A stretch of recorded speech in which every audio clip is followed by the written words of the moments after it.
محرم میں کیا کرنا چاہیے، کربلا کا واقعہ اصل ہے کیا؟ کربلا کے واقعے پر تو میں ایک پورا بیان چند سال پہلے ریکارڈ کروا چکا ہوں، لیکن اس واقعے سے اہم سبق کیا ملتے ہیں؟ محرم میں ہم کون سے ایسے کام کر رہے ہیں جس سے ہم اللہ کے غضب کے مستحق ٹھہر رہے ہیں؟ یہ چند باتیں ہیں جس پر انشاءاللہ آج میں بات کروں گا۔ اللہ تعالیٰ ہم سب کو عمل کی توفیق عطا فرمائے اور حق کہنے کی توفیق عطا فرمائے۔ دیکھو ایک بات خوب اچھی طرح سمجھ لو، اسلام 1400 سال پہلے مکمل ہو چکا ہے۔ کسی واقعے کی وجہ سے اسلام کو تبدیل نہیں کیا جاتا، بلکہ اسلام کی روشنی میں اس واقعے کے جو تقاضے ہیں ان پر عمل کیا جاتا ہے۔ ہمارے ہاں ہو یہ رہا ہے، واقعات کی بنیاد پہ مسائل نکالے جا رہے ہیں۔ 10 محرم کا دن سیدنا حسین ابن علی رضی اللہ عنہ کی شہادت سے پہلے بھی عظیم تھا، اور سیدنا حسین ابن علی رضی اللہ عنہ کی شہادت کے بعد بھی عظیم دن ہے۔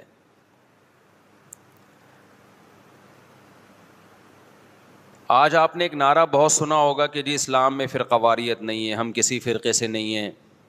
میں بار بار کہتا ہوں کہ یہ بڑا خوشنما نعرہ ہے جو سننے میں بہت اچھا لگتا ہے، کچھ باتیں سننے کی حد تک بہت اچھی ہوتی ہیں لیکن پریکٹیکل لائف میں ان کی ویلیو بالکل بھی نہیں ہوتی۔ جب آپ پریکٹیکل لائف میں آتے ہیں تو پھر آپ کو یہ فیصلہ کرنا پڑتا ہے کہ آپ کس فرقے سے تعلق ہے آپ کا۔ آپ سنی ہیں، شیعہ ہیں، معتزلہ ہیں، مرجیہ ہیں، قدریہ ہیں، ناصبیہ ہیں، کیا ہے آپ کا فرقہ؟ یہ کہہ دینا آسان ہے، میرا کوئی فرقہ نہیں ہے۔ اس پر سب سے بڑا اشکال یہ ہوتا ہے، یہ میں اس لیے فرقے کی بات کر رہا ہوں کہ آپ کو بھی طے کرنا پڑے گا کہ آپ یا تو شیعہ بن جاؤ بھائی یا سنی بن جاؤ، ایک طرف ہو جاؤ آپ۔ محرم میں شیعہ بنے ہوئے ہوتے ہیں، رمضان میں سنی بنے ہوئے ہوتے ہیں، ربیع الاول میں بریلوی بنے ہوئے ہوتے ہیں، تو پتہ ہی نہیں چلتا کہ ٹکتا ہی نہیں ہے کسی ایک جگہ۔ اور یہ جو نعرے ہیں نا کہ اسلام میں فرقے نہیں ہیں، یہ ویسے ہی قرآن و سنت کی روشنی میں غلط ہیں۔ اسلام میں 73 فرقے ہیں، حدیث میں آتا ہے میری امت 73 فرقوں میں ڈیوائیڈ ہوگی، جن میں ایک جنتی ہوگا اور 72 جہنمی ہوں گے۔ تو وہ ایک جنتی بھی تو فرقہ ہی ہوگا نا۔ جس نے عمل نہیں کرنا ہوتا نا، وہ یہ کہہ کے جان چھڑاتا ہے کہ میرا کوئی فرقہ نہیں ہے، تاکہ وہ بے پیندے کے لوٹے کی طرح لڑکتا رہے، کبھی ادھر کبھی ادھر، کیونکہ عمل تو کرنا نہیں ہے اس نے۔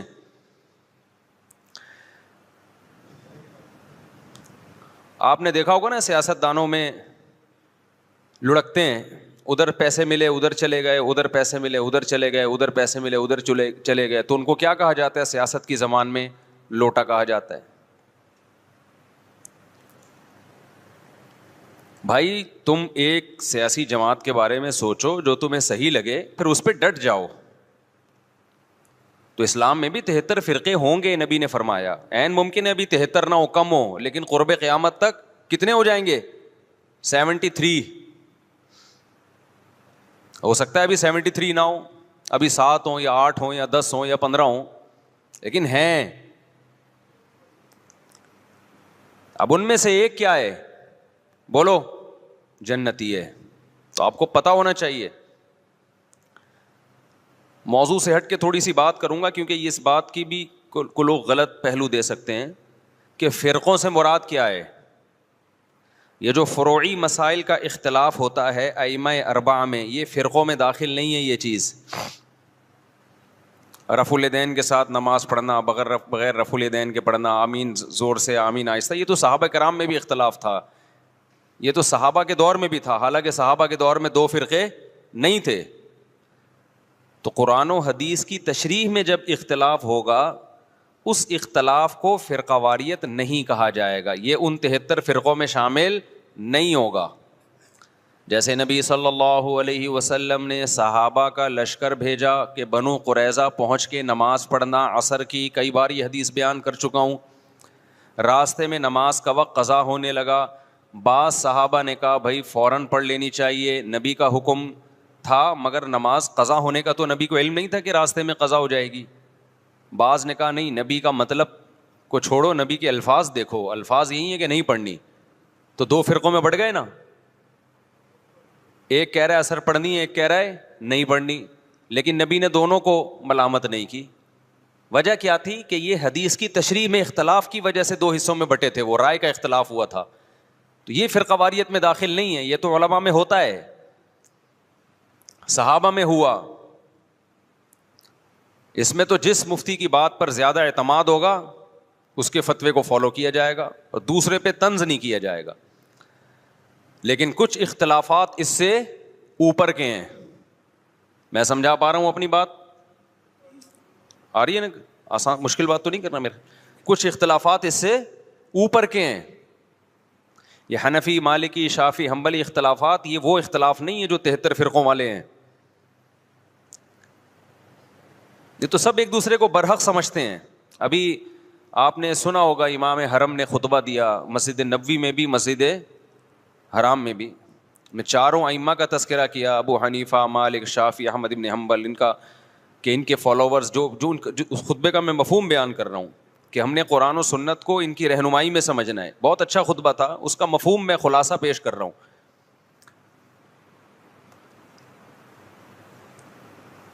تو یہ اختلاف تو فروعی اختلاف ہے، لیکن کچھ اختلافات کیا ہوتے ہیں؟ اوپر کے ہوتے ہیں. بیسک بنیادی عقیدوں کا اختلاف، ختم نبوت کا اختلاف. چھوٹا اختلاف ہے، بڑا اختلاف ہے؟ بڑا اختلاف ہے. قادیانی بھی اپنے آپ کو مسلمان کہتا ہے اور ہم قادیانی کو مسلمان نہیں مانتے. اب کوئی آپ سے پوچھے قادیانی ہو یا نہیں ہو، آپ بولے میں فرقوں کو نہیں مانتا، او بھائی تو جان چھڑا رہا ہے اپنی. آپ کو مینشن کرنا پڑے گا کہ آپ ختم نبوت کے قائل ہو یا نہیں ہو. اگر قائل ہو تو اس کا مطلب آپ قادیانی نہیں ہو. معتزلہ ایک فرقہ تھا اسلام میں، اس کی کچھ باقیات ابھی بھی ہیں. قدریہ ایک فرقہ تھا اسلام میں. خوارج ایک فرقہ تھا اسلام میں. بہت سے فرقے تو ہوئے، بنے اور تحلیل ہو گئے، اپنی اصل فارم میں رہے نہیں. کچھ لوگوں نے تقدیر کا انکار کیا، اسلام میں ایسے فرقے بھی پیدا ہوئے. اب تقدیر کا جو انکار کیا انہوں نے، یہ چھوٹا اختلاف تھا یا بڑا اختلاف تھا؟ بولو، بولنا پڑے گا آپ لوگوں کو پلیز. یہ بڑا اختلاف تھا، کیونکہ تقدیر کا عقیدہ تواتر سے ثابت ہے، تواتر سے. اس کا انکار انسان کو گمراہ بنا دیتا ہے، اسلام نہیں مانتا ایسے شخص کو. کچھ لوگوں نے زکوٰۃ کا انکار کیا ابو بکر کے دور میں رضی اللہ عنہ.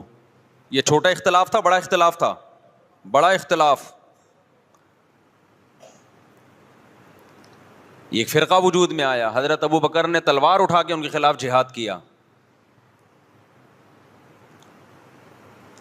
جبریہ ایک فرقہ تھا، انہوں نے کہا کہ ہم مجبور ہیں، ہم جو عمل کرتے ہیں اپنے اختیار سے نہیں کرتے، گن پوائنٹ پہ اللہ ہم سے کرواتا ہے، چاہے نیکی ہو چاہے برائی ہو، ہمارے ارادے کا کوئی دخل نہیں ہے. جبکہ اسلام کیا کہتا ہے؟ فمن شاء فلیؤمن ومن شاء فلیکفر. تم اپنے اختیار سے نیکی بھی کرتے ہو، اپنے اختیار سے گناہ بھی کرتے ہو. ہاں یہ پہلے سے لکھا ہوا ہے، اللہ کے علم ہے کہ کون کیا کرے گا، تو اسی کے حساب سے کرے گا وہ، لیکن کرے گا اپنے اختیار سے. تو یہ بھی ایک فرقہ وجود میں آیا. ایک فرقہ وجود میں آیا جس نے کہا کہ ہم قیامت کے دن بھی ان آنکھوں سے اللہ کا دیدار نہیں کر سکتے.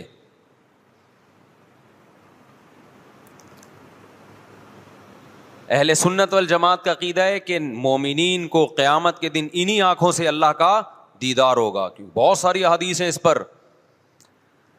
تو جب اتنے سارے فرقے وجود میں آئے، یہ نبی کے دور میں نہیں تھے لیکن صحابہ کے دور میں پیدا ہونا شروع ہو گئے, پھر تابعین, اور اب تک بنتے چلے جا رہے ہیں. اور جو شخص اٹھ کے بات کرتا ہے کہ میں فرقہ واریت کو ختم کرنے کے لیے آیا ہوں, میرا کوئی فرقہ نہیں ہے, تو سمجھ لو بغیر نام کے ایک نیا فرقہ وجود میں آ رہا ہے. کیونکہ جو اہل حق فرقہ ہے وہ تو ہمیشہ سے ہے, آپ کو اس کے اندر اپنے آپ کو شامل کرنا پڑے گا. نئی چیز مارکیٹ میں لاؤ گے تو حدیث میں آتا ہے میری امت گمراہی پہ جمع نہیں ہو سکتی.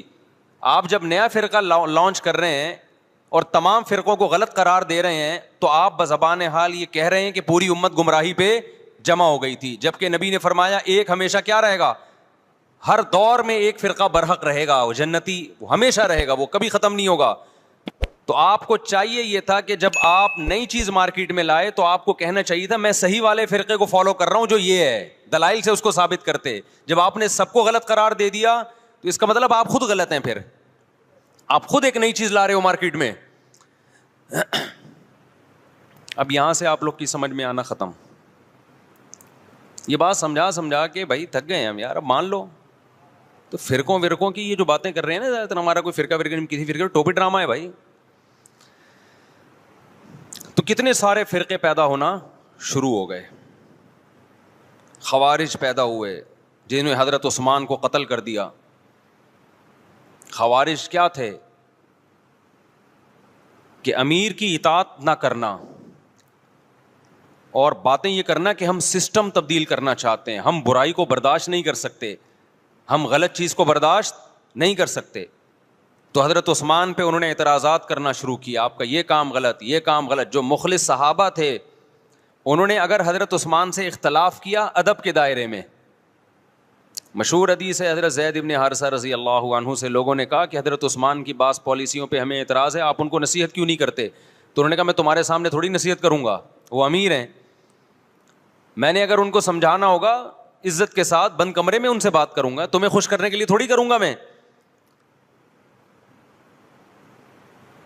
تو یہ وہ لوگ تھے کہ جن کو امیر سے اگر اتفاق ہوتا, امیر سے اگر کسی بات پہ اختلاف ہوتا تو یہ شورش برپا نہیں کرتے, فتنہ نہیں پھیلاتے. اور جو فتنہ پرست ہوتے ہیں وہ لوگوں میں جا جا کے حکومت کے خلاف بغاوت کی ترغیبیں دے رہے ہوتے ہیں, اٹھو تلوار سے ان کو سیدھا کرو.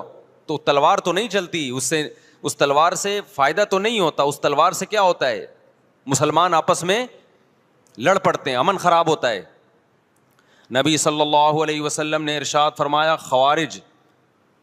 خوارج کے بارے میں, یہ ایک ایسا فرقہ ہے, فرمایا ان کی عبادت ایسی ہوگی کہ تم ان کی عبادت کو دیکھ کر اپنی عبادت کو کم سمجھو گے, نیک اتنے ہوں گے دیکھنے میں. اور آپ صلی اللہ علیہ وسلم نے فرمایا ان کی تلوار ہمیشہ مسلمان کے خلاف اٹھے گی, بت پرست اور غیر مسلم ان سے محفوظ ہوں گے. آج دیکھ لو بغاوت کے نام پہ, اسلامی ریاست کی تحریکوں کے نام پہ مسلم ملکوں کو ہی تباہ کیا جا رہا ہے, مسلمان کو ہی قتل کیا جا رہا ہے. یہ کہتے ہیں پاکستان میں سسٹم تبدیل کرو, سسٹم ہم بھی چاہتے ہیں تبدیل ہو پاکستان میں, لیکن آئین کے تحت تمیز کے دائرے میں, تلوار چلا کے نہیں. کہتے ہیں نہیں ہم نے تلوار چلانی ہے, ہم نے الٹ دینا ہے. تو پھر جاؤ بھائی غیر مسلم ملک کو الٹو نا پہلے جا کے, وہاں پتہ ہے یہ تقریر کی بھی تو فوراً اندر ہو جائیں گے. سارا خون خرابہ مسلمان ملکوں میں ہی کرنا ہے تاکہ اور ہم کمزور ہو جائیں. مجھے بہت لوگ کہتے ہیں مفتی صاحب آپ سسٹم کی تبدیلی کی بات کیوں نہیں کرتے؟ میں کہتا ہوں بھائی سسٹم کی تبدیلی کی ہم بات کرتے ہیں, لیکن وہ جو گراؤنڈ ریئلٹی کے مطابق ہو, جو سوٹیبل ہو. ورنہ مبہم نعرے لگا دینا کہ نظام بدل دو, خلافت قائم کر دو, سسٹم چینج کر دو, ایسے مبہم نعرے لگا کے نوجوان طبقے کو آپ اندھیری گلی میں بند کر دیں, یہ بہت آسان ہے. ایسا جنازہ جس کو پتہ ہی نہیں کہ دفنانا کہاں ہے ہم نے. تو باتیں کرنے پر گورنمنٹ کی طرف سے کوئی پابندی نہیں ہے, باتیں آپ بہت بڑی بڑی کریں. جو علماء سسٹم تبدیل کرنے کی کوشش میں لگے ہوئے ہیں نا, وہ باتیں کیے بغیر لگے ہوئے ہیں. اور جنہوں نے نہیں کرنا ہوتا وہ بار بار یہ نعرہ کیش کراتے ہیں سسٹم چینج کرو, سسٹم. یہ ملا لوگ مسجدوں میں بند ہو کے بیٹھ گئے ہیں, یہ مدرسوں میں بند ہو کے بیٹھ گئے ہیں, یہ تسبیحیں ہاتھ میں لے کے بیٹھ گئے ہیں. آج کل ہر آدمی اٹھ کے نا ملا لوگوں کو اس طرح سے برا بلا کہہ رہا ہے. یہ ملا لوگ کچھ بھی نہیں کرتے, یہ مدرسوں میں بند ہو کے بیٹھ گئے, یہ دم درود کر رہے ہیں. بات کرو سسٹم کی تبدیلی کی, تو آپ کون سا سسٹم تبدیل کر رہے ہو بھائی؟ آپ بھی تو باتیں پھینک رہے ہو. اور جن ملا لوگوں کو آپ کہتے ہو نا یہ مدرسوں میں بند ہو کے بیٹھ گئے, کبھی آؤ ہم مدرسوں کی سیر کراتے ہیں آپ کو, تو پتہ چلے گا وہ سسٹم کی چینجنگ کے لیے کتنے مؤثر اقدام کر رہے ہیں. اور اب تک جو پاکستان میں اسلام بچا ہوا ہے وہ بھی انہی کی محنت کی وجہ سے بچا ہوا ہے. خالی پیلی کے دعوے, بس باتیں. ایک تو آج کے دور میں جس نے مشہور ہونا وہ مولویوں کو برا بلا کہنا شروع کر دے, اس کا منجن دبا کے بکتا ہے مارکیٹ میں. یہ سارے مولوی ایسے, سارے مولوی ایسے. لوگ کہتے ہیں ایک مسیحا آ گیا ہے بھائی, سب کو غلط کہہ دیا, اب یہ ہے صحیح. لیکن ان تلوں میں تیل ہوتا نہیں ہے, باتیں ہوتی ہیں باتیں. تو میں فرقوں کی بات کر رہا تھا محرم کے حوالے سے کہ آپ کو یہ مینشن کرنا پڑے گا آپ کدھر کے ہو, ادھر ہو یا ادھر ہو. تو میں عرض کر رہا تھا کہ اسلام میں بہت سارے فرقے پیدا ہوئے. ایک فرقہ پیدا ہوا جس نے کہا کہ قیامت کے دن ہم اللہ کا دیدار نہیں کر سکتے. تو ان تمام فرقوں میں صحیح کون ہے غلط کون ہے, اس کے لیے جو اہل حق لوگ تھے انہوں نے ایک معیار قرار دیا کہ یہ عقیدے جن کے ہوں گے تو ہم اس کو فرقہ ناجیہ سمجھیں گے, وہ فرقہ جو نجات پانے والا ہے. اور جن کے یہ عقیدے نہیں ہیں ہم ان کے بارے میں یقینی نہیں کہہ سکتے کہ قیامت کے دن ان کی نجات ہو جائے گی. وہ اللہ کی مرضی ان کو بخشتا ہے کہ نہیں بخشتا. اب آپ کہہ سکتے ہیں بھائی یہ علماء کیسے ٹھیکیدار بن گئے کہ بتائیں کہ یہ والا فرقہ جنتی ہے باقی کیا ہے, باقیوں کی کوئی گارنٹی نہیں ہے. تو علماء ٹھیکیدار نہیں تھے, علماء چوکیدار تھے. انہوں نے چوکیداری کی کہ قرآن و سنت کی روشنی میں غلط چیز کو اسلام کی طرف منسوب نہ ہونے دو. انہوں نے دیکھا کہ نبی صلی اللہ علیہ وسلم نے اس بارے میں ہمیں کیا ہدایات دی ہیں کہ جب فرقے اتنے سارے بن جائیں گے کون صحیح ہوگا کون غلط, تو خود پیغمبر ہی سے صحابہ نے پوچھا ہوگا نا. تو ہم اس حدیث پہ دیکھتے ہیں, معیار یہ بنایا. یہاں تک بس آ گئی, یہ بہت امپورٹنٹ بیان ہے, اس کو ہلکا نہ سمجھیں آپ لوگ. پھینکتا رہتا نا میں یہاں بیٹھ کے, آپ واہ واہ کرتے رہتے, واہ واہ واہ واہ, میرا کوئی فرقہ نہیں ہے, میرا کوئی فرقہ نہیں ہے, میں قرآن حدیث کی بات مانتا ہوں. تو قرآن حدیث کا لیبل تو ہر آدمی لگا رہا ہے. جس کے پاس بیٹھ جاؤ قرآنی آیات اور حدیث پڑھے گا اور اپنی مرضی کی تشریح کرنا شروع کر دے گا اس کی. جناب پروفیسر غامدی صاحب بھی قرآن حدیث کی بات کرتے ہیں, رجم کا انکار کرتے ہیں. وہ کہتے ہیں کہ کل آپ کا امتحان ہے تو آج رمضان کا روزہ چھوڑ سکتے ہیں. یہ دعویٰ وہ قرآن حدیث کی روشنی میں کرتے ہیں. آئی بات سمجھ میں؟ جب ان سے کہا جائے قرآن تو کہہ رہا ہے کہ سفر میں آپ نہ چھوڑ سکتے ہو روزہ, اور بیماری میں, پیپر نہ سفر ہے نہ بیماری ہے, تو وہ اجتہاد کرتے ہیں کہ دیکھو سفر میں روزہ چھوڑنے کی اجازت ہے چونکہ مشقت ہوتی ہے نا, ٹینشن ہوتی ہے, پریشانی ہوتی ہے. تو امتحان میں بھی پریشانی ہے, قوم کا مستقبل داؤ پہ لگ جائے گا. لگا دیا نا قرآن و حدیث کی روشنی میں. پھر ان سے جب سوال پوچھا جائے کہ اچھا جی اگر سفر میں روزہ چھوڑنا ٹینشن کی وجہ سے, ہم تو کہتے ہیں چاروں ائمہ کا اجماع ٹینشن وجہ نہیں ہے, سفر ہی وجہ ہے, چاہے ٹینشن نہ بھی ہو. لیکن اگر اس کی ریزن ٹینشن ہے تو جس سفر میں پھر ٹینشن نہ ہو, آرام دہ سفر ہو, اس میں روزہ چھوڑنے کی اجازت نہیں ہونی چاہیے. یہاں آگے وہ ڈنڈی مارے جاتے ہیں کہ نہیں جی پھر بھی روزہ آپ چھوڑ سکتے ہو سفر میں. بھائی سفر میں آپ نماز کو مختصر کرو گے, 4 کی 2 پڑھو گے, چاہے ٹینشن ہو یا نہ ہو, تو سفر پہ مدار ہے, ٹینشن پہ نہیں ہے. حامدی صاحب کہتے ہیں ٹینشن پہ مدار ہے, لہذا امتحان میں بھی ٹینشن ہے, چھوڑ دو آپ روزہ. تو بھائی اگر ٹینشن پہ مدار ہے تو سفر میں اگر آپ سہولت سے سفر کر رہے ہو تو پھر 4 کی 2 کی اجازت نہیں ہونی, پھر پوری 4 ہونی چاہیے. تو یہ اصول فقہ ہے جو جناب غامدی صاحب نے نہیں پڑھا. اصول فقہ میں یہ چیزیں پڑھائی جاتی ہیں کہ کون سی دلیل کدھر فٹ کرنے کی ہے تاکہ مغالطہ نہ ہو. یہ علماء پڑھتے ہیں, یہ آج کل جو اسکالرز آ رہے ہیں وہ نہیں پڑھتے, لہذا وہ فیصلہ بھی نہیں کر سکتے کہ قرآن کی کون سی آیت کدھر فٹ ہو سکتی ہے کدھر نہیں ہو سکتی. سمجھتے ہو کہ نہیں سمجھتے ہو؟ تو اب 73 فرقے جہنم میں, 72 جہنم میں, 1 جنت میں, تو وہ ایک بھی فرقہ ہی ہوگا نا, یا یہ کہنا کہ اسلام میں کوئی فرقہ ہی نہیں ہے. تو وہ ایک کون سا نبی صلی اللہ علیہ وسلم سے صحابہ نے پوچھا کون سا جنت میں جائے گا؟ آپ نے فرمایا ما انا علیہ و اصحابی. نام نہیں لیا کہ دیوبندی، بریلوی، اہل حدیث، شیعہ، سنی، رافضی، خوارج، کچھ نام نہیں لیا آپ نے، ورنہ سب وہ نام رکھ لیتے. تو آپ نے فرمایا ما انا علیہ و اصحابی. آپ نے علامت بتائی کہ جس پر میں اور میرے صحابہ. اس حدیث نے دودھ کا دودھ اور پانی کا پانی کر دیا. اس حدیث کی تشریح تو میں کئی بار کر چکا ہوں، لیکن آج محرم کے حوالے سے اس کی تشریح میں کروں گا تاکہ اس حدیث کو ہم محرم پہ فٹ کر سکیں کہ محرم کے معاملے میں ہم صحابہ کے طریقے پر ہیں یا نہیں ہیں. تو ما انا علیہ و اصحابی، آپ صلی اللہ علیہ وسلم نے یہ نہیں فرمایا جو قرآن کے راستے پر ہوگا، اس لیے کہ ہر فرقہ اپنے آپ کو منسوب کس کی طرف کرتا ہے؟ قرآن کی طرف، پھر اس کی تشریح اپنی مرضی سے کرتا ہے. کیونکہ جب اسلام میں فرقہ ہوگا وہ تو نسبت قرآن کی طرف تو کرے گا نا. وہ بھائی اسلام کی طرف نسبت میں پہلی شرط یہ کہ آپ قرآن کو تو مانتے ہو. جو قرآن ہی کی طرف نسبت نہیں کرے گا پھر تو لوگ ویسے ہی اس کو غیر مسلم سمجھیں گے. اس لیے نبی نے قرآن کا نام نہیں لیا. ما انا علیہ، جس پر میرا عمل. اس سے پتہ چلا قرآن کی ایسی تشریح کرنا جس پر پیغمبر کا عمل نہیں تھا، یہ تشریح معتبر نہیں ہے. آپ آج کل کے خطیبوں کی تقریریں سنو، جو جاہل خطیب ہوتے ہیں، مجمع گرم رکھنے کے لیے قرآن کی آیتوں کے ایسے مفہوم بیان کرتے ہیں جو نہ ہم نے کبھی سنے، نہ ہمارے حاشیے خیال، علماء کے حاشیے خیال میں بھی نہیں گزرے. پتہ نہیں کہاں سے لا رہے ہوتے ہیں ایسی تفسیر. تو نبی نے فرمایا جس پر میرا عمل. لیکن اتنا کافی نہیں ہے. بعض لوگ قرآن اور نبی کے عمل کی ایسی تشریح کریں گے جس کو صحابہ بولو نہیں مانتے، جس پر صحابہ کا عمل نہیں تھا.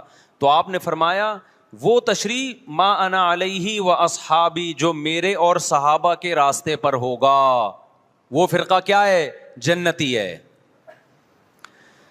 سمجھتے ہو کہ نہیں سمجھتے؟ اب دیکھیں بڑی زبردست بات ہمارے سامنے آ گئی کہ جو جنتی فرقہ ہے اس کی علامت کیا ہے؟ صحابہ کے راستے کو نہیں چھوڑے گا اور پیغمبر کے راستے کو نہیں چھوڑے گا. دیکھے گا پیغمبر کی کیا تعلیمات اور صحابہ نے اس پر کیسے عمل کیا. علماء نے کہا کہ جس میں یہ علامتیں پائی جائیں گی اس کا مطلب وہ فرقہ ناجیہ ہے، ناجیہ نجات یافتہ. تو علماء نے اس کو ایک نام بھی دے دیا یہ اس علامت کی بیس پہ. یہ نام علماء نے دیا تاکہ نام سے پہچان ہو جائے کہ اس حدیث کے معیار پہ یہ فرقہ اترتا ہے یا نہیں اترتا. تو حدیث میں دو چیزوں کا ذکر تھا، ایک سنت اور ایک صحابہ. تو صحابہ کے لفظ کو جماعت سے تعبیر کیا، یعنی اجماع صحابہ. صحابہ کا جو اجماع ہے نا اس کے خلاف نہ ہو، صحابہ کے راستے سے نہ ہو، اس کو الجماع کہا گیا اور نبی کے طریقے کو سنت کہا گیا. تو اس لیے اس فرقے کا نام جو نجات یافتہ تھا اسلاف نے نام رکھا اہل السنت والجماعہ. کھوپڑی شریف میں بات آ گئی، اہل سنت والجماعت جو حدیث کو بھی مانتے ہیں اور صحابہ کو بھی مانتے ہیں. لیکن ظلم یہ ہوا کہ بہت سے لوگ جو نہ سنت کو مانتے نہ صحابہ کو مانتے، انہوں نے اپنا نام اہل سنت والجماعت رکھ لیا. حالانکہ نام میں کچھ نہیں رکھا. اصل کیا ہونا چاہیے؟ کام وہ ہونا چاہیے جو سنت اور جماعت کے مطابق ہو. تو اب یہ نہیں کہ جو فرقہ بھی اہل سنت والجماعت کا لیبل لگا کے آ جائے آپ نے اس کو جنتی ماننا شروع کر دینا. نا نا نا نا نا، آپ نے علامت دیکھنی ہے کہ اس میں اہل سنت والجماعت والی علامتیں پائی جاتی ہیں، وہ عقیدے ہیں جو اہل سنت والجماعت کے ہیں، پھر تو ہم مانیں گے، ادروائز اس کو ہم فرقہ ناجیہ میں نہیں مانیں گے. بات آ رہی ہے سمجھ میں کہ نہیں آ رہی ہے؟ تھوڑی علمی پیچیدہ بحث ہو گئی میرا خیال ہے آج. یہ فرقہ واریت نا ایک بڑا ٹاپک بن چکا ہے. ہر آدمی فرقہ واریت کے نام پہ منجن بیچ رہا ہے کہ میں فرقہ واریت نہیں مانتا، میں یہ مانتا ہوں. ابے تم بس کر دو یار، بس کرو. آپ باتیں کرنے پر گورنمنٹ کی طرف سے کوئی پابندی نہیں ہے، پریکٹیکل لائف میں نہیں چلتا یہ سب کچھ. تو جو اہل سنت والجماعت سچی مچی کے تھے، اب اہل سنت والجماعت میں بھی ہر آدمی اہل سنت والجماعت بنا ہوا ہے. اہل سنت والجماعت کی جو شارٹ فارم اردو میں آئی اس کو سنی کہا گیا. سنت سے نکلا یہ لفظ. اس کو کیا کہا گیا؟ بولو نا کیا ہو گیا؟ سنی. یہ اہل سنت والجماعت کی کیا ہے؟ کیونکہ اتنا ٹائم نہیں تھا پاکستانیوں کے پاس کہ وہ اتنا لمبا نام لیتے اہل سنت والجماعت، تو انہوں نے اس کو کیا کہنا شروع کر دیا؟ وی آر سنی. تو ہم کیا ہیں بھائی؟ فرقہ ہم 73 فرقوں میں ہمارا فرقہ کون سا ہے؟ ہم سنی ہیں، جو اہل سنت والجماعت کی شارٹ فارم ہے. یہاں تک بات کھوپڑی شریف میں آ گئی. اب جو سنی ہے نا، ان کے کچھ مخصوص عقیدے ہیں. وہ عقیدے ہوں گے تو آپ سنی ہوگے، وہ عقیدے نہیں ہے تو آپ سنی نہیں ہے. لیبل لگاتے رہو. جیسے وہ بار بار میں چٹکلا سناتا ہوں نا کہ ایک آدمی نے چاول کی بوری پر، چینی کی بوری پر چاول لکھا ہوا تھا. لوگوں نے پوچھا بھائی اندر چینی ہے باہر چاول، کہتے ہیں مکھیوں کو دھوکہ دینے کے لیے، مکھیاں بہت بیٹھتی ہیں. تو لیبل کیا لگا دیا؟ چاول کا. اندر کیا ہے؟ چینی. تو ایسے ہی بہت سے لوگ لیبل یہ لگاتے ہیں کہ اہل سنت والجماعت ہم سنی ہیں. لیبل انہوں نے سنی کا لگا دیا، اس فرقے کا لگا دیا جس کو ہم نجات یافتہ سمجھتے ہیں، لیکن اندر مال جو پڑا ہوا ہے وہ سنی والا مال نہیں ہے. تو یاد رکھو، چاول کے لفظ سے کیا مکھی دھوکہ کھا سکتی ہے اور بوری پہ نہ آئے؟ تو کیا سنی کے لفظ سے فرشتے دھوکہ کھا سکتے ہیں؟ یہ معاذ اللہ، اللہ دھوکہ کھا سکتا ہے جبکہ اندر مال سنی والا نہیں ہو؟ یہ ہو سکتا ہے کیا؟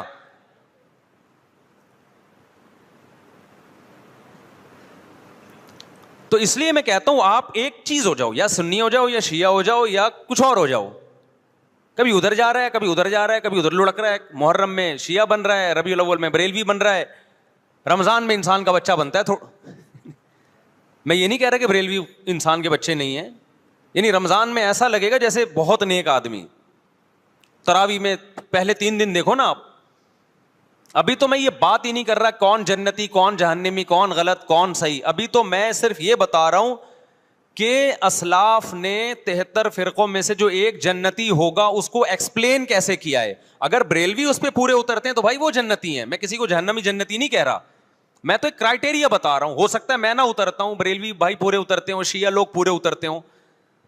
کسی ایک کو میں یقینی طور پہ نہ جنتی کہہ رہا ہوں نہ جہنمی. میں تو کہہ رہا ہوں کہ آپ فیصلہ کرو کہ آپ ادھر ہو یا ادھر ہو، درمیان میں نہ لٹکو. ایسا نہیں ہو سکتا ایک ٹانگ جہنم میں ایک ٹانگ جنت میں آپ کی. یا تو پورے ادھر جاؤ گے یا پورے ادھر جاؤ گے. کھوپڑی شریف میں بات آ رہی ہے کہ نہیں آ رہی ہے؟ تو نبی صلی اللہ علیہ وسلم نے فرمایا جنتی فرقے کی علامت ما انا علیہ و اصحابی، جس پر میں اور میرے صحابہ ہوں. اب نبی اور نبی کے صحابہ کس طریق پر تھے، کس ٹریک پر تھے؟ اس کو امام طحاوی رحمہ اللہ تعالی جو حنفیہ میں بہت بڑے محدث گزرے ہیں، امام ابو حنیفہ کے شاگردوں کے شاگردوں کے شاگردوں میں تھے، انہوں نے اس دور میں ایک کتاب لکھی عقیدہ طحاویہ کے نام سے، اور اس میں اہل سنت والجماعت کے عقائد اور ان کی بنیادی عقیدوں کو ایکسپلین کیا. ایک متن لکھا جو پوری دنیا میں مانا گیا، اور پوری دنیا کے علماء کا اتفاق ہوا کہ اہل سنت والجماعت میں داخل ہونے کے لیے ان عقیدوں کا ہونا ضروری ہے. اہل حدیث نے بھی مانا اس کو. اب اہل حدیث کی یونیورسٹی میں پڑھایا جاتا ہے. حنفیوں نے بھی مانا، مالکیوں نے بھی مانا، شافعیوں نے بھی مانا، حنبلیوں نے بھی مانا. سعودی عرب کی یونیورسٹی میں بھی پڑھائی جاتی ہے. وہ لکھنے والے اگرچہ حنفی تھے لیکن وہ جو عقیدے تھے وہ سب کے ہیں. وہ اس سے اہل سنت غیر اہل سنت سے کیا ہو رہے تھے، ان میں فرق ہو رہا تھا. سمجھتے ہو کہ نہیں سمجھتے؟ اس کتاب کا نام کیا ہے؟ العقیدۃ الطحاویہ.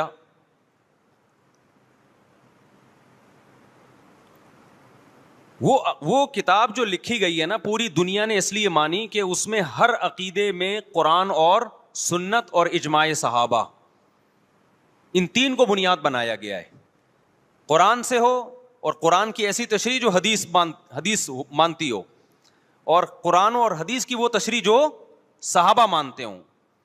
لہذا اس وقت پوری دنیا میں جو اہل حق علماء تھے ان کا اتفاق ہو گیا، اور اب تک یہ اتفاق چلا آ رہا ہے کہ جو ان عقیدوں سے ہٹے گا وہ یا تو قرآن کے راستے پر نہیں ہے، یا نبی کے راستے پر نہیں ہے، یا صحابہ کے راستے پر نہیں ہے. اٹ مینس کہ وہ اہل سنت والجماعت سے خارج ہے. خارج کہہ کے ہم اس کو کافر نہیں کہہ رہے، کافر کہنا نہ کہنا یہ ایک الگ بحث ہے. کچھ کافر ہیں، کچھ کافر نہیں ہے، لیکن وہ نجات یافتہ فرقوں میں نہیں ہے. بہرحال وہ اس فرقے میں نہیں ہے جس کی نبی صلی اللہ علیہ وسلم نے جنت میں جانے کی گارنٹی لی ہے. سمجھتے ہو کہ نہیں سمجھتے ہو؟ اب ان عقیدوں میں کیا ہے بھائی؟ وہ یہ کہ اہل سنت والجماعت جب بھی کوئی مسئلہ نکالیں گے اس کی بنیاد 4 چیزیں ہوں گی: قرآن، حدیث، اجماع امت. یعنی ایسی تشریح کبھی نہیں کی جائے گی قرآن و سنت کی جو امت کے اجماع کے خلاف ہو، کیونکہ امت حدیث میں بہت دفعہ یہ ہے کہ امت گمراہی پہ جمع نہیں ہو سکتی. آپ ایسی تشریح کسی حدیث کی کر رہے ہیں جو کوئی بھی نہیں مانتا اب تک، اس کا مطلب آپ گمراہی پھیلا رہے ہیں. اور چوتھی چیز ہے قیاس. بعض مسائل قرآن و حدیث میں واضح نہیں ہیں لیکن قرآن اور حدیث میں ان کی طرف اشارے ہیں، تو مجتہد کیا کرتا ہے کہ وہ قرآن و حدیث کے ان معنی اور مضمون میں غوطے لگا کے وہ مسائل کا استنباط کرتے ہیں، زمانے کے حساب سے نئے نئے مسائل اخذ کرتے ہیں. سمجھتے ہو کہ نہیں سمجھتے؟ تو 4 اصول اہل سنت والجماعت کے: قرآن سے مسئلہ نکالا جائے گا، حدیث سے نکالا جائے گا، اجماع امت سے، اور چوتھے نمبر پہ قیاس سے. اب میں آتا ہوں اصل ٹاپک کی طرف. یہ تو پوری تمہید تھی نا. اس بات میں 2 رائے نہیں ہو سکتی کہ سیدنا حسین رضی اللہ تعالی عنہ کو جو کربلا میں شہید کیا گیا یہ کائنات کا بدترین ظلم تھا. جس نے آپ کی گردن مبارک پہ تلوار رکھی اس کی بدبختی میں 2 رائے نہیں ہو سکتی. بہت ہی کوئی شقی اور بدبخت جو نواسہ رسول صلی اللہ علیہ وسلم کے قتل کی طرف بڑھا، بہت ہی کوئی بدبخت اور بدنصیب جو کوفہ کے گورنر ابن زیاد کے کہنے پر نواسہ رسول سے لڑنے کے لیے نکلا، جو اس ظلم کو ظلم نہیں مانتا، وہ بھی اپنے آپ کو جہنم میں جانے کے لیے تیار کر رہا ہے. پھر کربلا میں ایک بڑا ظلم یہ ہوا کہ صرف سیدنا حسین ابن علی کو شہید نہیں کیا گیا، آپ کے ساتھ جتنے مرد تھے سب کو شہید کر دیا گیا. لیکن ہمیں پیغمبر صلی اللہ علیہ وسلم اور صحابہ کی سیرت میں کیا ملتا ہے؟ میں ایک آیت سے آپ کو سمجھاتا ہوں. مشرکین مکہ حضرت ابراہیم علیہ الصلاۃ والسلام کے نسب میں ہونے پر اور آپ سے محبت پہ بڑا فخر کیا کرتے تھے کہ ہم ابراہیم کی اولاد میں ہیں، ہم ابراہیم کے دین پہ ہیں. اللہ نے کیا فرمایا رسول اللہ صلی اللہ علیہ وسلم سے کہ ان اول الناس بابراہیم للذین اتبعوہ، اے نبی آپ ان سے کہہ دیجئے ابراہیم سے محبت کے خالی پیلی کے دعوے مقبول نہیں ہیں. ابراہیم کے زیادہ حقدار وہ ہیں جو ابراہیم علیہ السلام کی اتباع کرتے ہیں، اور یہ پیغمبر اور صحابہ یہ ابراہیم علیہ السلام کے دین کو فالو کرتے ہیں، اور تم ابراہیم کے دین کو فالو نہیں کر رہے، ان سے محبت کے دعوے دار ہو. تو خالی محبت کے دعوے داری اللہ کے ہاں مقبول نہیں ہے. اللہ کے ہاں وہ محبت کی دعوے مقبول ہیں جس میں آپ محبوب کو فالو کر رہے ہوں. سیدنا حسین ابن علی رضی اللہ تعالی عنہ جو جنت کے جوانوں کے سردار ہیں، آپ سے محبت کا دعویٰ اس وقت مقبول ہوگا جب آپ سیدنا حسین کی سیرت کو فالو کریں گے. رونا پیٹنا ماتم کرنا یہ سیدنا حسین اور اہل بیت کی سیرت نہیں ہے. صبر کرنا، ظالم کے سامنے ڈٹ جانا، جان کے خوف سے اپنی پالیسیوں سے پیچھے نہ ہٹنا، یہ سیدنا حسین ابن علی رضی اللہ عنہ کی سیرت ہے جو آج ہمیں کہیں بھی نظر نہیں آتی.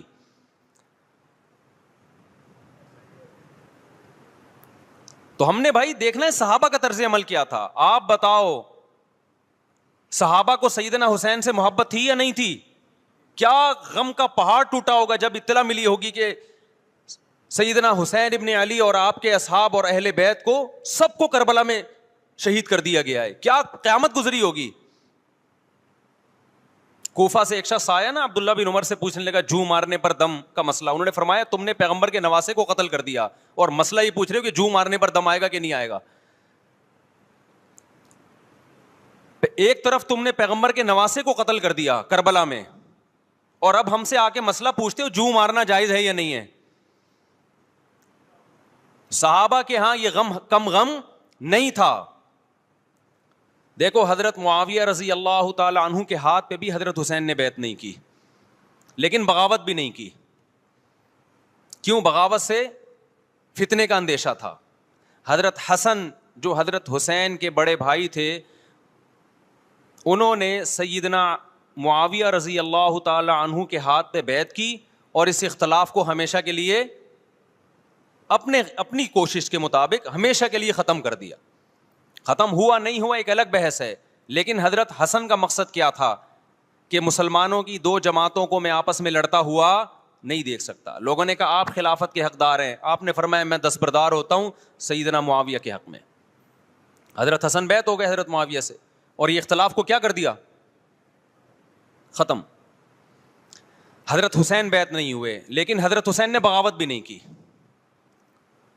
ہر ایک کی اپنی رائے تھی, حضرت حسن کی اپنی رائے تھی. ان کا خیال تھا کہ بیعت ہونا مسلمانوں کے لیے زیادہ مفید ہے, ایک پاورفل حکومت ہوگی, ایک طاقتور ریاست ہوگی, ورنہ لڑتے رہیں گے آپس میں. حضرت حسین کا موقف یہ تھا کہ میں بغاوت تو نہیں کروں گا لیکن بیعت بھی نہیں ہوں گا, کیونکہ اگر بیعت ہو گیا تو اس سے جو خلفائے راشدین کے دور میں جو خلیفہ کی سلیکشن کا طریقہ تھا وہ طریقہ ختم ہو جائے گا. تو میں اگر اس طریقے کو نہیں لا سکتا تو اس کے خلاف کو پروموٹ بھی نہ کروں میں. یہ بھی ایک رائے تھی. میں سمجھا پا رہا ہوں اپنی بات؟ بھائی رائے کا اختلاف ہوتا ہے نا. نبی صلی اللہ علیہ وسلم نے فرمایا اذا اجتہد المجتہد فإن اصاب فلہ اجران وإن اخطأ فلہ اجر واحد. جب کوئی مجتہد اللہ کی رضا کو سامنے رکھ کے اجتہاد کرتا ہے, صحیح اور غلط کا فیصلہ کرنے بیٹھتا ہے, رائے یعنی اس کا مقصد اللہ کی رضا ہو, تو اگر وہ درست نتیجے پہ پہنچے تو 2 ثواب, غلط نتیجے پہ پہنچے تو بھی 1 نیکی اس کو ملتی ہے, اس لیے کہ اس کے بس میں جو خیر خواہی کا کے لیے جو تھا وہ اس نے کر دیا. رائے کا اختلاف ہوتا ہے. تو حضرت حسن رضی اللہ تعالیٰ عنہ بیعت ہوئے حضرت معاویہ کے ہاتھ پہ. سیدنا حسین نہ بیعت ہوئے اور نہ آپ نے بغاوت کی, خاموشی اختیار کی. حضرت معاویہ رضی اللہ تعالی عنہ نے سیدنا حسین کو تلوار کی زور سے بیعت پر مجبور نہیں کیا, بلکہ نواسہ رسول کا خیال کیا اور وصیت بھی کی لوگوں کو. لیکن جب حضرت معاویہ کے بعد یزید جانشین ہوا, اس کی سب سے بڑی غلطی یہ تھی کہ اس نے نواسہ رسول صلی اللہ علیہ وسلم اور آپ کے ساتھ جو چند اہل بیت اور چند صحابہ تھے, اس وقت بھی حضرت حسین نیوٹرل تھے. نہ حضرت حسین نے بغاوت کا ارادہ کیا اور نہ بیعت کرنے کا ارادہ کیا. یزید ابن معاویہ کو چاہیے تھا کہ سیدنا حسین رضی اللہ عنہ کو اپنے حال پہ چھوڑ دیتا, اپنے والد کی طرح.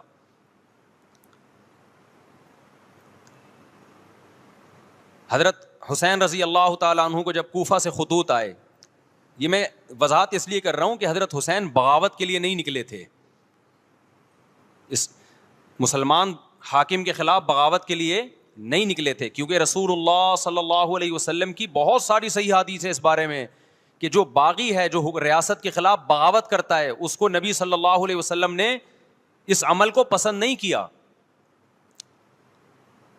تو حضرت حسین رضی اللہ تعالیٰ عنہ کو کوفہ سے خطوط آئے کہ یہاں سارے کے سارے لوگ آپ کے ہاتھ پہ بیعت کرنے کے لیے تیار ہیں.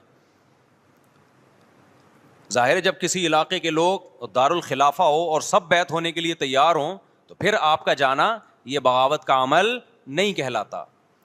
حضرت حسین رضی اللہ تعالیٰ عنہ اہل بیت کے ساتھ نکلے. کربلا میں جب پہنچے, مشہور واقعہ آپ 20 دفعہ سن چکے ہیں, وہاں جا کے آپ کو اطلاع ہوئی کہ وہ خبر غلط تھی اور عبید اللہ بن زیاد نے ایک پورا لشکر بھیجا سیدنا حسین رضی اللہ تعالیٰ عنہ کو مجبور کرنے کے لیے کہ میرے ہاتھ پہ آپ زبردستی بیعت ہو جائیں. حضرت حسین رضی اللہ تعالیٰ نے مطالبے رکھے کہ یا تو مجھے واپس جانے دیا جائے، اور اگر بیعت کرنا ہی ہے تو میں دمشق میں امیر کے ہاتھ پہ جا کے بیعت کروں گا. بہت معقول مطالبے تھے یہ. میرا مقصد ابھی کربلا کا واقعہ بیان کرنا نہیں ہے، اس پہ بہت کچھ کہا جا چکا ہے، خود میرا بھی بیان اس پہ تفصیل سے ہو چکا ہے. اس کے بعد بھی سیدنا حسین رضی اللہ تعالیٰ عنہ کو مجبور کرنا کہ عبید اللہ بن زیاد جو بدبخت انسان جو قاتل تھا اہل بیت کا، اسی کے ہاتھ پہ لازمی بیعت ہوں، جبکہ وہ امیر بھی نہیں ہے، وہ گورنر ہے ایک علاقے کا. تو نواسہ رسول کا خیال نہ کرنا یہ بدترین ظلم تھا جو اس وقت حکومت سے ہوا ہے.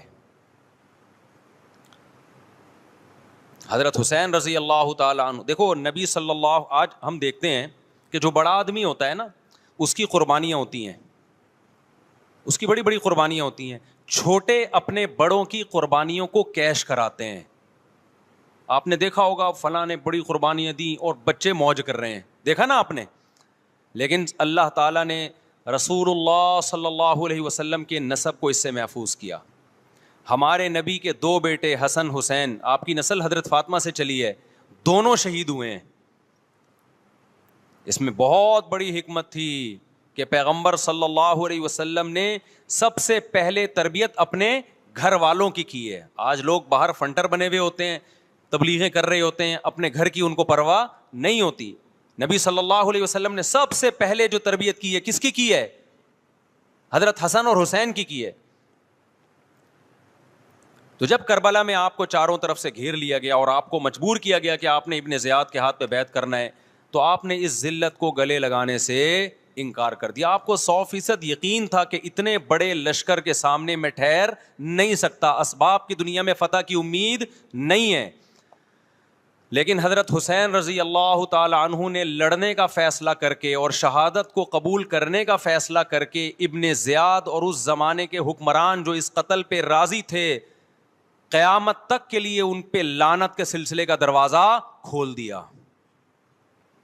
بعض دفعہ اللہ بھی یہ چاہتے ہیں کہ بدبختوں کو ڈھیل ملے تاکہ ان کا جرم سنستدرجہم من حیث لا یعلمون. قرآن کہتے ہیں نا ہم ان کو ڈھیل دیں گے، ان کو برائی میں ہم آگے بڑھنے دیں گے، ایسے بڑھنے دیں گے کہ ان کو خود بھی پتہ نہیں چلے گا، تاکہ قیامت کے دن ان کا عذاب ان کو کئی گنا بڑھا کر دیا جائے.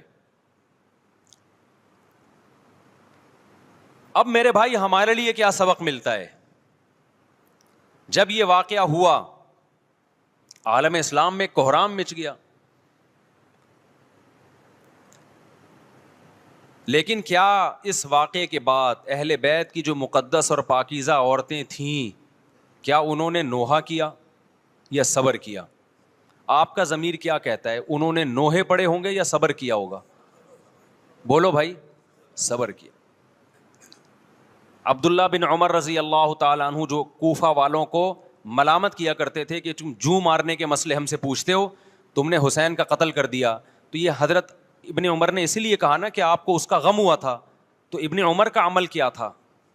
کیا انہوں نے ماتم کیا؟ کیا انہوں نے چھوروں سے اپنے آپ کو مارا؟ حضرت حسین کا قتل بھی ظالمانہ، اور اس سے پہلے سیدنا عثمان کا قتل بھی ظالمانہ. اگر نوحہ یا ماتم جائز ہے تو حضرت عثمان کی شہادت کے دن بھی جائز ہے، حضرت حسین کی شہادت کے دن بھی جائز ہے. اور اگر ناجائز ہے تو جیسے عثمان کی شہادت کے دن ناجائز، حسین کی شہادت کے دن بھی ناجائز ہے. سمجھ میں آ رہی ہے بات کہ نہیں آ رہی ہے؟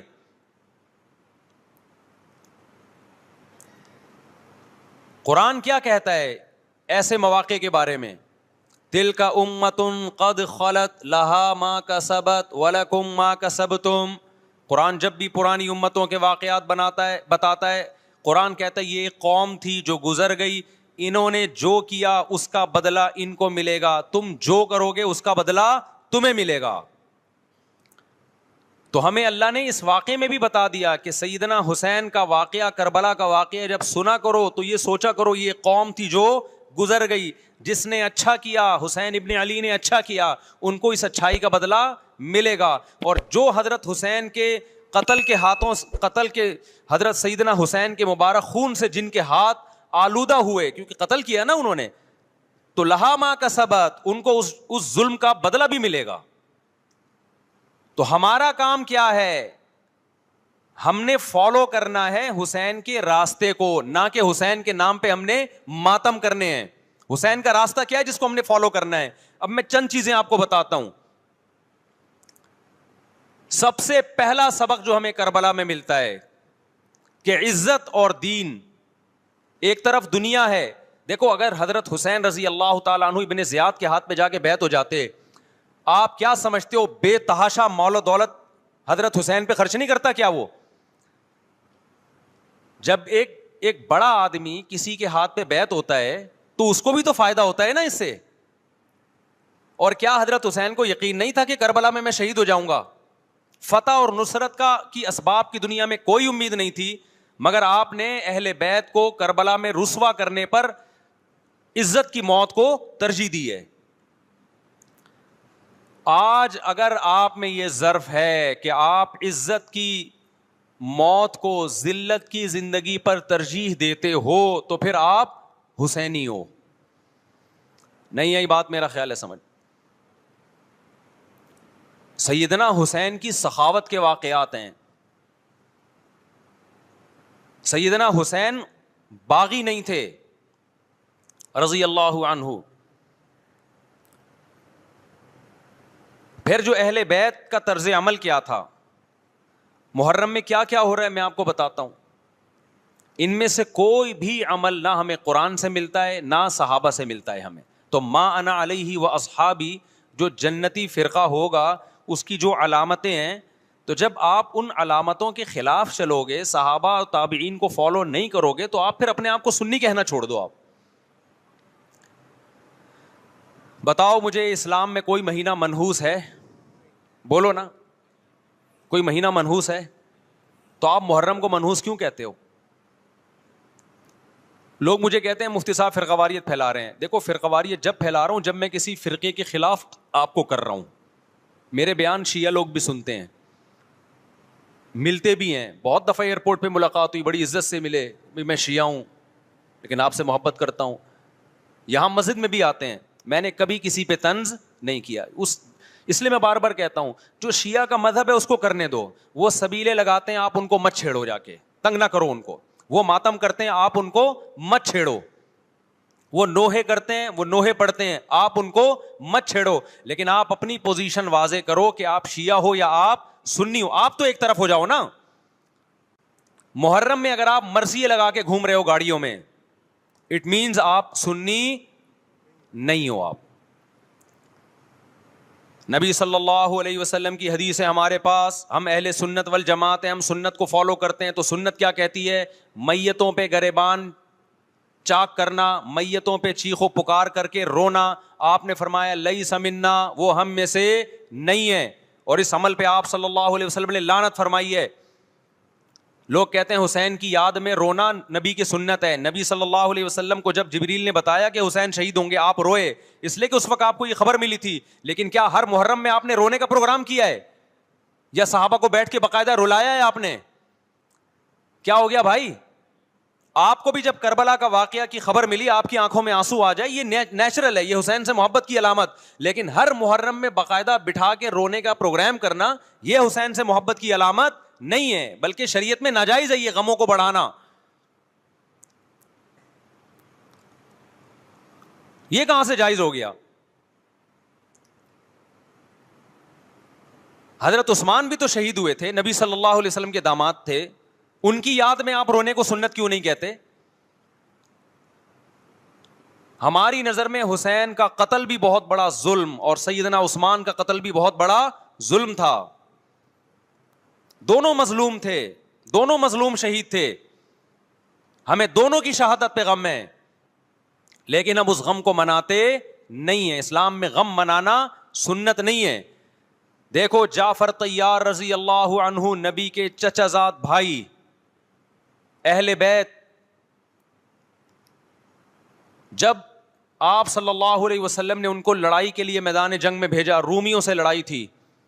حضرت جعفر طیار کی 4 بیویاں تھیں. جب نبی صلی اللہ علیہ وسلم مسجد نبی میں بیٹھے، آپ کو فرشتوں نے اطلاع دی کہ جعفر طیار شہید ہو گئے. آپ صلی اللہ علیہ وسلم کی آنکھوں سے آنسو. یہ آنسو اس وقت نکلے جب عین شہادت کی اطلاع ملی ہے, اس وقت آنسوؤں کا نکلنا محبت کی علامت ہے. آپ نے صحابی رسول کو بھیجا کہ جاؤ آپ کی زوجات کو, بیویوں کو جا کے خبر دو کہ جعفر طیار شہید ہو گئے. کیا قربانی تھی صحابہ کی, آپ دیکھو ایسے جوان تھے جعفر طیار, خوبصورت جوان. غزوہ بدر میں جب مشرکین مکہ نے یہ نعرہ لگایا کہ حل میں مبارز, 3 سردار آئے, انہوں نے کہا پہلے تمہارے اندر سے 3 بہادر آئیں ہم سے لڑیں. دیکھو عربوں میں یہ ہوتا تھا کہ جب جنگ کے لیے 2 فوجیں آمنے سامنے کھڑی ہوتی تھیں تو پہلے دونوں طرف کے بہادر ترین لوگوں کی لڑائیاں ہوتی تھیں کہ جب تک دونوں میں سے ایک قتل نہیں ہوگا لڑائی شروع نہیں ہوگی. تو آپ کو پتا ہے کہ اس میں بہادر ترین لوگ نکلیں گے نا, جو لڑنا جانتے ہوں. مشرکین مکہ کی طرف سے 3 یا 4 بڑے بڑے سردار آئے لڑائی سے پہلے, بدر میں لڑائی سے پہلے. انہوں نے نعرہ لگایا حل میں مبارز, کوئی ہے تم میں جو پہلے ہم سے لڑے. یعنی ادھر سے ہم 3 ہیں تو ادھر سے بھی کتنے چاہیے, 3 بندے. ادھر سے انصار صحابہ آئے. مشرکین مکہ نے کہا لیسو بی اکفائنا, یہ ہمارے جوڑ کے نہیں ہیں, قریشی ہاشمی چاہیے ہمیں, ہمارے نسب کے لوگ ہونے چاہیے. تو ادھر سے نبی صلی اللہ علیہ وسلم نے حضرت علی کو بھیجا اور حضرت جعفر طیار کو بھیجا. جن صحابہ کو بھیجا ان میں حضرت جعفر طیار بھی تھے. حضرت جعفر طیار رضی اللہ تعالی عنہ اور سیدنا علی مقابلے میں غالب آ گئے. خوبصورت صحابی, نجاشی کے سامنے آپ نے تقریر کی ہے, ہجرت کی ہے نا جب حبشہ کی طرف, تو نجاشی نے پوچھا جعفر طیار سے کہ تمہارے پیغمبر جو کلام لے کر آئے ہیں وہ سناؤ. حضرت جعفر طیار رضی اللہ تعالی عنہ نے سورہ مریم پڑھنا شروع کر دی. کاف ہا یا عین صاد, ذکر رحمت ربک عبدہ زکریا اذ نادى ربه نداء خفیا قال رب انی وهن العظم منی واشتعل الرأس شیبا ولم اکن بدعائک رب شقیا وانی خفت الموالی من ورائي وكانت امرأتی عاقرا فهب لی من لدنک ولیا. ایسی حضرت مریم اور عیسیٰ ابن مریم کی سیرت کو سورہ مریم میں بیان کیا حضرت جعفر طیار نے کہ نجاشی روتے روتے, اس کی داڑھی تر, اور جتنے پادری بیٹھے تھے سب کی داڑیاں تر ہو گئی روتے روتے. تو یہ تقریر جو نجاشی کے اسلام کا سبب بنے, بادشاہ کو مسلمان کرنے والے کون تھے, حضرت جعفر طیار. اور آپ کے چھوٹے چھوٹے بچے, 4 جوان بیویاں ہوں, چھوٹے چھوٹے بچے ہوں, اور ایسے میں میدان جنگ میں لڑتے ہوئے شہید ہو جائیں تو پیغمبر اور صحابہ پہ کیا قیامت ٹوٹی ہوگی. لیکن ہمارے نبی صلی اللہ علیہ وسلم کی آنکھوں سے کیا تھے, صرف آنسو موتی کی طرح ٹپک رہے تھے. اور آپ صحابہ کو اطلاع دے رہے تھے کہ جعفر طیار شہید ہو گئے اور جاؤ ان کے گھر والوں کو بتا کے آ جاؤ. کتنی بڑی قربانی ہے یا نہیں ہے. جب خبر دینے والا آپ کی ازواج کو بتا کے آیا کہ جعفر طیار شہید ہو گئے تو آپ کے گھروں سے خواتین کے رونے کی آوازیں آئیں. آپ صلی اللہ علیہ وسلم نے فرمایا ان سے بولو کہ اپنی آواز کو پست کرو. پھر چیخ و پکار کی آواز آئی تو آپ نے فرمایا کہ اگر دوبارہ چیخ و پکار کی آواز آئے تو ان کے منہ پہ خاک پھینک دو. وہ شہید کی بیوہ تھیں, اور شہید بھی کتنے مقدس, ان کو بھی نبی صلی اللہ علیہ وسلم نے نوحہ کرنے کی اجازت نہیں دی. اس دن جس دن غم پہنچا ہے اس دن بھی چیخ و پکار کی اجازت نہیں دی ہے. تو آپ بتاؤ اگلے سال اس تاریخ کو چیخ و پکار کی کیسے اجازت مل جاتی. نہیں آئی میرا خیال ہے بات سمجھ میں. جب غم پہنچا ہے اس وقت چیخنے چلانے کی اجازت نہیں ہے. چھوٹے چھوٹے یتیم بچے, حضرت جعفر طیار کے چھوٹے چھوٹے یتیم بچے, کتنا غم ہوتا ہے جب چھوٹے چھوٹے بچے, ان کا باپ دنیا سے چلا جائے, کتنا ترس آتا ہے ان کے اوپر. تو ہمارے نبی کو بھی ان یتیم بچوں پہ بھی ترس آیا, ان بیواؤں پہ بھی ترس آیا. لیکن نہ نبی صلی اللہ علیہ وسلم چیخو پکار کر کے خود روئے اور نہ آپ نے ان کی ازواج کو رونے کی اجازت دی ہے. سمجھ میں نہیں آ رہی میرا خیال ہے بات. میرا مقصد شیعوں پہ طنز کرنا نہیں ہے, ان کا جو مذہب ہے ان کو اس پہ چلنے دو. میرا مقصد ہے آپ اپنی پوزیشن واضح کرو کہ آپ ادھر ہو یا ادھر ہو. کسی کو تنگ مت کرو, نہ کسی پہ فتوے لگاؤ کفر اسلام کے. نہ کسی کو جہنمی قرار دو. اپنی پوزیشن آپ فیصلہ کرو کہ آپ اگر ادھر جانا ہے تو پورے ادھر چلے جاؤ. پھر یہ آدھا تیتر آدھا بٹیر والا معاملہ مت کرو. وہ ان کا مذہب ہے بھائی, ان کے علماء ان کو بتاتے ہیں کہ محرم میں کالے کپڑے پہننے ہیں, محرم میں ماتم کرنا ہے, محرم میں کو منحوس سمجھنا ہے, اس میں شادی بیاہ نہیں کرنا. ان کے علماء ان کو بتاتے ہیں, ان کو چلنے دو اس پر. دنیا میں بہت سے فرقے ہیں, بہت سے مذہب ہیں, ہم کسی کو نہ ختم کر سکتے ہیں نہ کسی کے خلاف نفرت پیدا کر سکتے ہیں. اس سے کوئی چیز حاصل نہیں ہوگی. کسی سے نفرت کرنے کی ضرورت نہیں, کسی پہ فتوے لگانے کی ضرورت نہیں, لیکن آپ کو اپنی پوزیشن واضح کرنی پڑے گی کہ میں کہاں کھڑا ہوا ہوں. اگر آپ سنی ہو تو پھر اہل سنت والجماعت صحابہ تابعین کو فالو کرتے ہیں, حدیث کو فالو کرتے ہیں. اور حدیث میں ہمیں ماتم کرنا, نوحہ کرنا, گریبان چاک کرنا اس کی پرمیشن نہیں ہے, بلکہ اس سے روکا گیا ہے, اس عمل کو حرام اور ناجائز قرار دیا گیا ہے. بات آ رہی ہے سمجھ میں؟ باقی جو شیعہ حضرات کرتے ہیں, ہمارے دوست ہیں شیعہ, میں مذاق میں نہیں کہہ رہا, ملتے ہیں ہم سے, میں کبھی ان سے مذہب کے ٹاپک پہ بات نہیں کرتا, نہ ان کو کبھی چھیڑتا ہوں کہ آپ یہ کیوں کر رہے ہو, یہ کیوں نہیں کر رہے. بھائی اس کا مذہب ہے, وہ اس کا فرقہ ہے, جو کرنے دو اس کو, ہم نہیں کرتے, کیونکہ ہم اہل سنت والجماعت میں. سمجھ میں آ رہی ہے بات کہ نہیں آ رہی؟ پھر ربیع الاول کا مہینہ آئے گا, اس میں بھی آپ اپنی پوزیشن واضح کرو کہ آپ ادھر ہو یا ادھر ہو. دو فرقے ہیں, دیوبندی بریلوی. میں نہیں کہہ رہا کہ کون جنتی کون جہنمی, لیکن بر صغیر میں جن کو دیوبندی کہا جاتا ہے وہ نظر و نیاز تیجے 40 کے قائل بولو نہیں ہے. یہ ان کی کتابوں میں لکھا ہوا ہے, وہ اس کے قائل نہیں ہے. اگر کوئی بزرگ ان میں قائل گزرا بھی ہے تو وہ اس کا ذاتی تفرد ہے, اس کو علماء نے فالو نہیں کیا, اس کو ان کی اجتہادی غلطی قرار دیا ہے. ربیع الاول میں جلوس نکالنا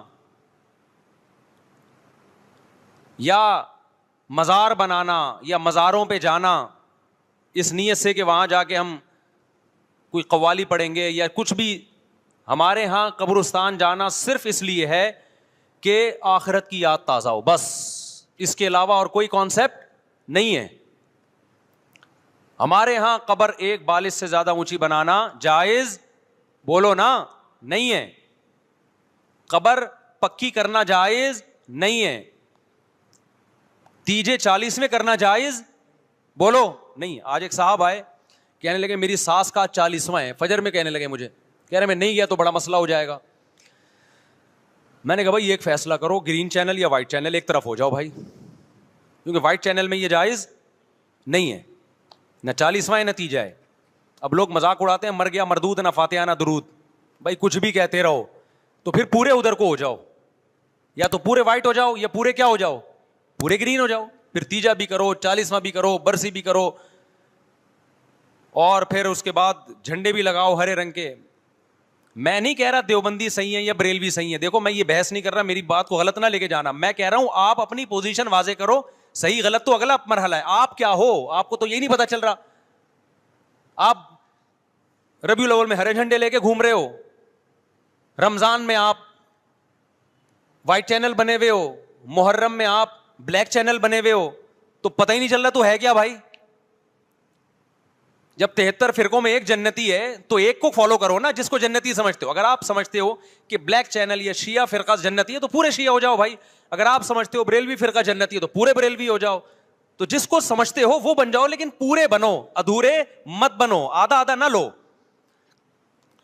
بات سمجھ میں آ رہی ہے؟ میں پھر بتا رہا ہوں, نہ میں کسی کو جنتی کہہ رہا ہوں نہ جہنمی. میں یہ نہیں کہہ رہا دیوبندی جنت میں جائیں گے یا بریلوی جائیں گے یا شیعہ جائیں گے, یہ تو اللہ فیصلہ کرے گا.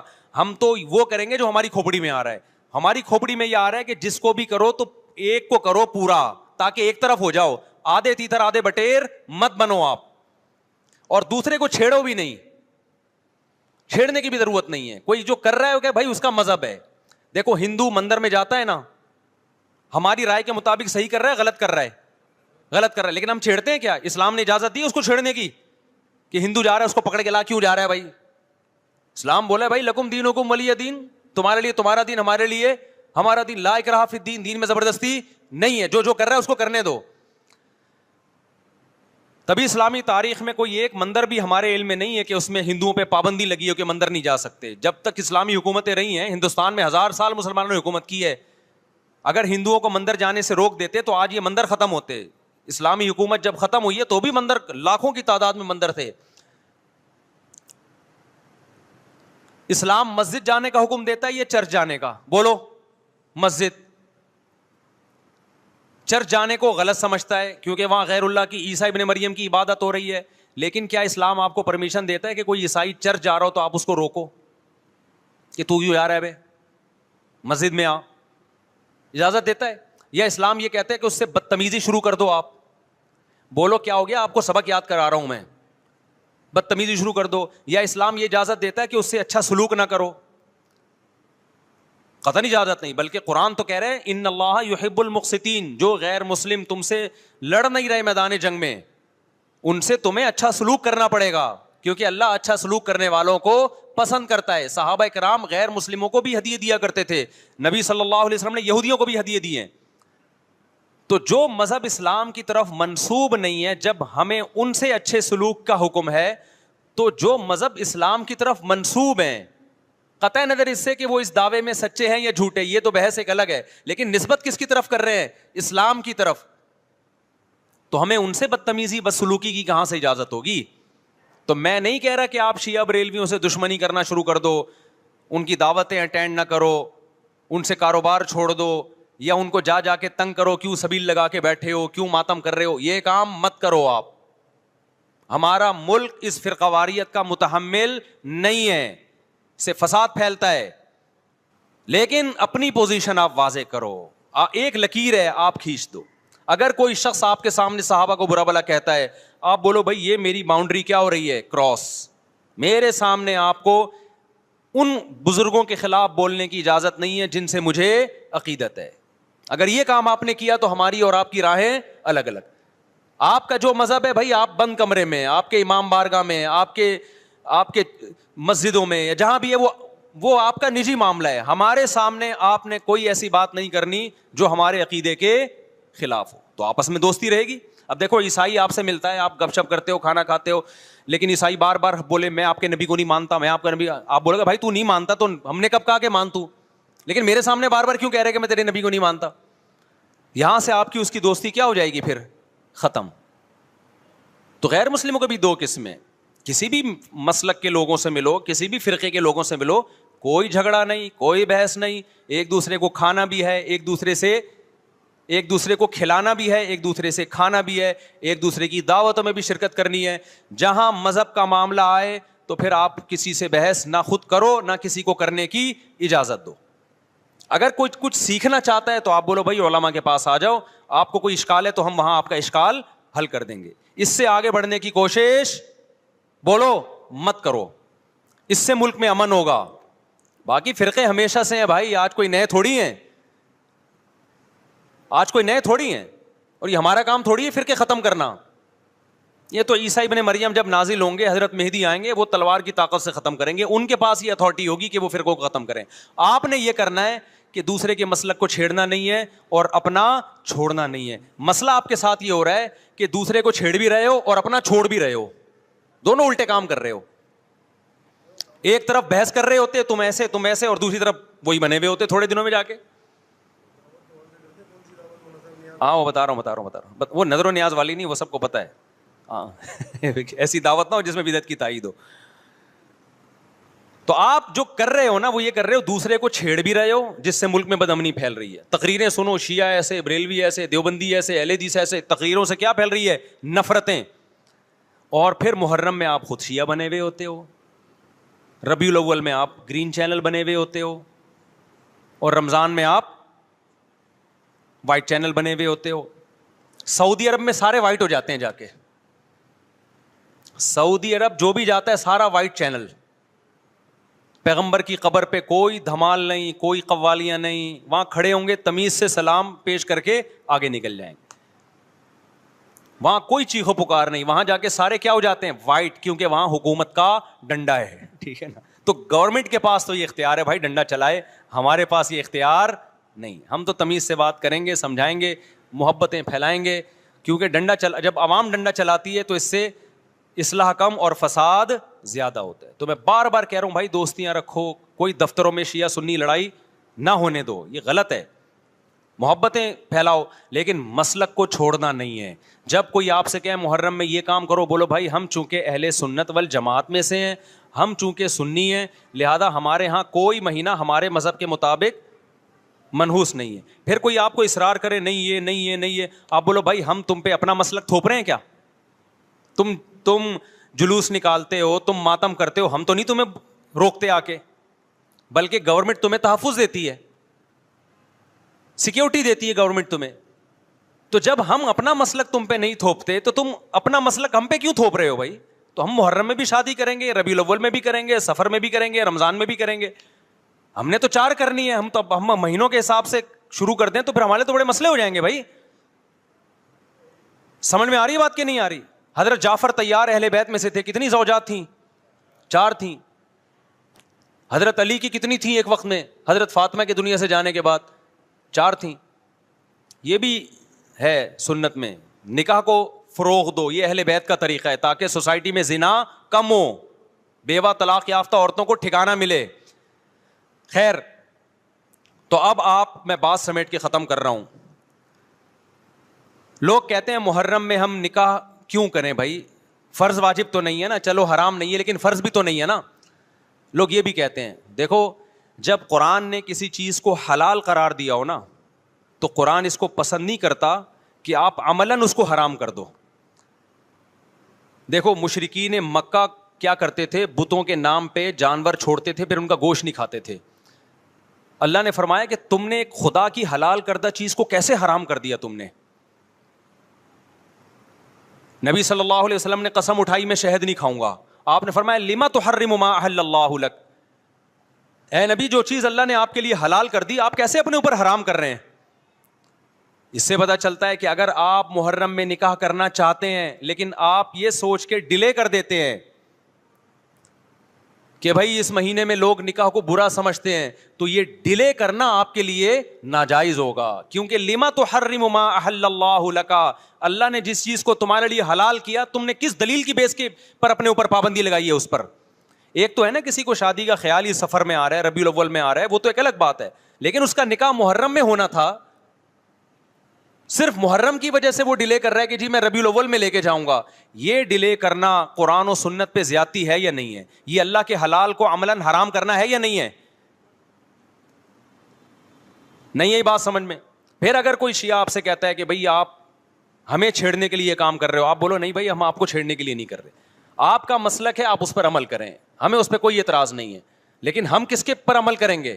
ہم اہل سنت والجماعت ہیں. کتنے صحابہ ہیں, خود نبی کی نکاح محرم میں ہوا ہے. اور ویسے بھی ہمارے ہاں شہادت ایک منحوس عمل نہیں ہے, شہادت ایک مبارک عمل ہے.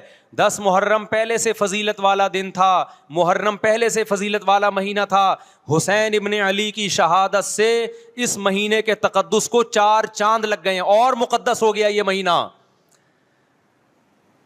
یہ کیسی بات ہے جو شہادت کا دن ہو ہم اس کو منحوس قرار دے دیں؟ بھائی ہمارا یہ جگرا نہیں ہے. سمجھتے ہو کہ نہیں سمجھتے ہو؟ تو اس لیے محرم میں اگر کسی نے نکاح کرنا ہے اس کو ڈیلے مت کرو میرے بھائی. لوگ کہتے ہیں فرض تو نہیں ہے نا, آپ اگر اس کے نحوست منحوس ہونے کی وجہ سے ڈیلے کر رہے ہو تو پھر آپ پہ فرض ہوگا کرنا. کیوں؟ اس آیت کی روشنی میں لما تحرم ما احل اللہ لک, اے نبی جس چیز کو اللہ نے حلال قرار دیا آپ کس دلیل کی بیس پہ اس کو اپنے اوپر حرام کرتے ہیں؟ سمجھتے ہو کہ نہیں سمجھتے؟ تو اسی طرح یہ جو باقی کام محرم میں ہو رہے ہیں, مرثیے سن رہے ہیں لوگ, نوحے سن رہے ہیں, رکشے والوں نے بھی لگائے ہوئے ہیں, تو بھائی شیعہ حضرات کا مسئلہ کہ ان کو کرنے دو, آپ یہ عمل مت کرو. اگر آپ سنی ہو تو پھر اہل سنت والجماعت کے ہاں میتوں پہ رونے کے مرثیے یہ جائز نہیں ہے, کیونکہ اس سے غم بڑھتا ہے. ہمارے نبی نے جعفر طیار رضی اللہ عنہ کی زوجہ کو, جن کا حقیقی غم تھا اس وقت, ان کو نہیں رونے دیا. تو ہمیں کیسے آپ صلی اللہ علیہ وسلم چیخو پکار کی اجازت دیں گے؟ اسی طرح محرم میں سبیلیں لگانا, اس کی بھی کوئی دلیل نہیں ہے. سیدنا حسین ابن علی وہ تو پیاس ظلم سے شہید ہوئے, وہ ایک طرف آپ کہتے ہیں وہ پیاسے تھے, ان کو پانی نہیں ملا, دوسری طرف آپ اس دن میں لوگوں کو پانی پلا رہے ہیں, تو اس کی لاجک بھی نہیں بنتی کوئی.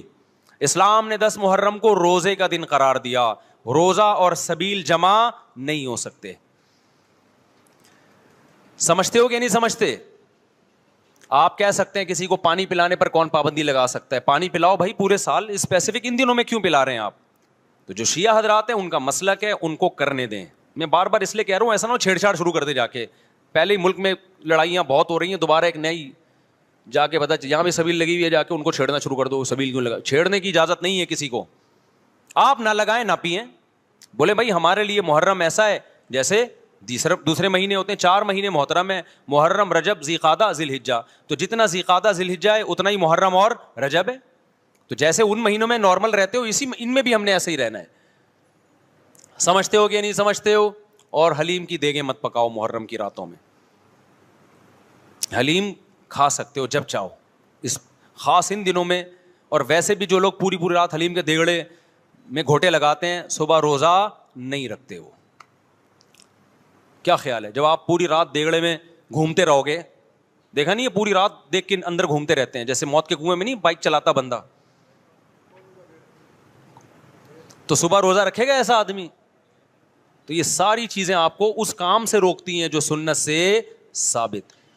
تو اللہ تعالی ہمیں محرم میں وہ کچھ کرنے کی توفیق عطا فرمائے جس کی ہمیں اللہ, اس کے رسول اور صحابہ نے پرمیشن دی ہے, اور ان تمام باتوں سے اللہ ہمیں بچنے کی توفیق عطا فرمائے جس سے اللہ, اس کے رسول اور صحابہ نے ہمیں بچنے کا حکم دیا ہے. اللہ تعالیٰ سمجھنے کی, عمل کی توفیق عطا فرمائے. وما علینا الا البلاغ.